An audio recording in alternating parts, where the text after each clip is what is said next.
This is a controller, and not just any controller. This basically is the controller that I have always wanted, but nobody ever bothered to make.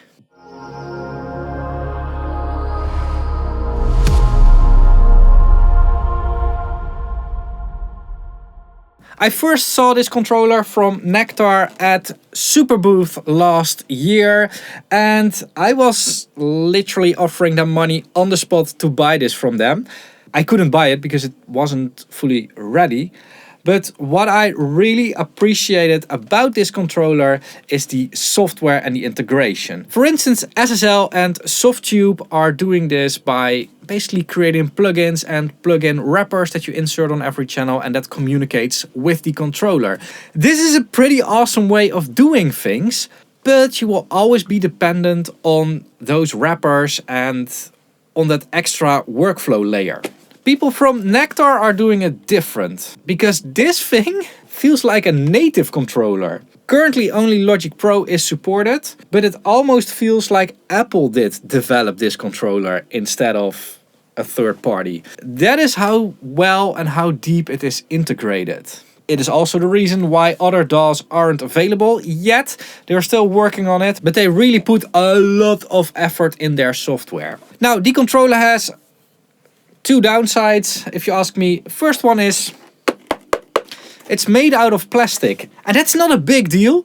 But if you would compare it to, for instance, the SSL controllers, which are made out of metal, doesn't sound a lot different, but you know, these are made out of metal. And this thing, the Asparion, is also made out of metal. It feels very, very solid. Now, this isn't really a big deal, but I think it's something you should know. And the second thing is the display. The display really feels like it's from 2012. And if you would compare this to the display in the UF1 from SSL, you will see a big, big difference. But again, not a big deal, but it is something I think you should know. However, there are also a lot of upsides. First of all, this thing isn't that big. It isn't going to take a lot of space on your desk, which is something that I really need, because when designing my desk, I didn't think about integrating controllers, so there isn't a lot of room to integrate a controller. Second thing is it runs off of USB power. There is a power input on here, but if your USB hub or your computer can deliver enough power, it's not needed.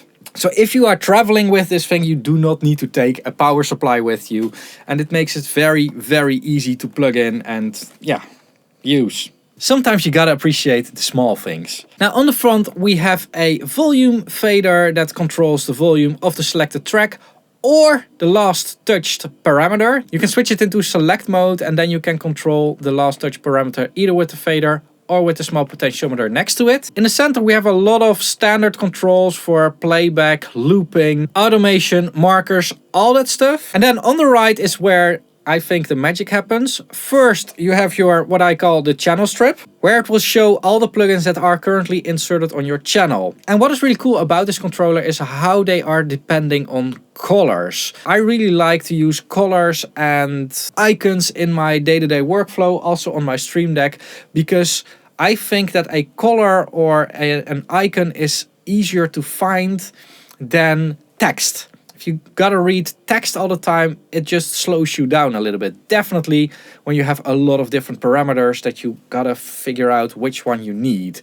An icon or a color is way easier to detect, find, and, you know, manipulate. And in the channel strip, they are color coding the type of plugin. For instance, red means that it's a dynamic, blue means that it's an EQ, etc. And next to the channel strip are the potentiometers that you can use to control your plugins. And these are color coded as well, and they correspond with what is on the display. So you can quickly see on the display which potentiometer you need to grab. And the color coding really helps here as well. It makes things so much more fluent. I mean, I might sound a bit weird here, and most people probably wouldn't care, but you can really see that they did think a lot about how to make this a good product. And because Nektar takes so much care in creating the software integrations, one of the things they've also done is they've already mapped a lot of plugins to this controller. So all the plugins in Logic, for instance, are already mapped, and Actually, a lot of other plugins that I already owned were also mapped already. If you run into a plugin that isn't mapped, you can of course map it yourself. There's a little bit of a learning curve there, but I was able to map the alpha compressor to this controller in like 30 minutes. And that included the time to learn how to do it. So if you run into a plugin that isn't mapped yet, you just have to map it one time and you can then save it and it will recall it later when you have the plugin inserted on a different channel or in a different project. One of the things that is really cool to do on controllers and is basically annoying and stupid work to do with a mouse is writing automation. And there are a few standardized automation methods, for instance, touch automation, latch automation, full write automation. And this controller supports that all, of course. However, Nektar took it one step further and they are introducing a new way of writing automation, which is so genius that I don't understand why nobody else ever thought of this. They're calling it single point automation. And how this works is it will write one point of automation, so not a point for every movement you make on the fader or on the potentiometer, just one point of automation when you touch the fader and one point of automation when you stop touching the fader. So if you make a fade in between, it will just draw a straight line instead of all those automation points that you would normally get. So this way you can make very smooth fades and you can just decide where the fade needs to start and where the fade needs to end by just touching it. It's a very intuitive way of doing things and it's, you know, so simple that it's just so weird that nobody else has ever thought of this. Now there are of course a lot of other features on here. For instance, there's a precision mode, you can control your sends, and they are constantly working on the software for this. And of course other DAW integrations will come soon. If you are running Logic, it's definitely a recommendation to check out this controller. If you're running a different DAW, then I would advise to wait until they have the integration done, because, you know, it is kind of possible to run it in a different DAW, but it's not very good. It's really not. Nah, no.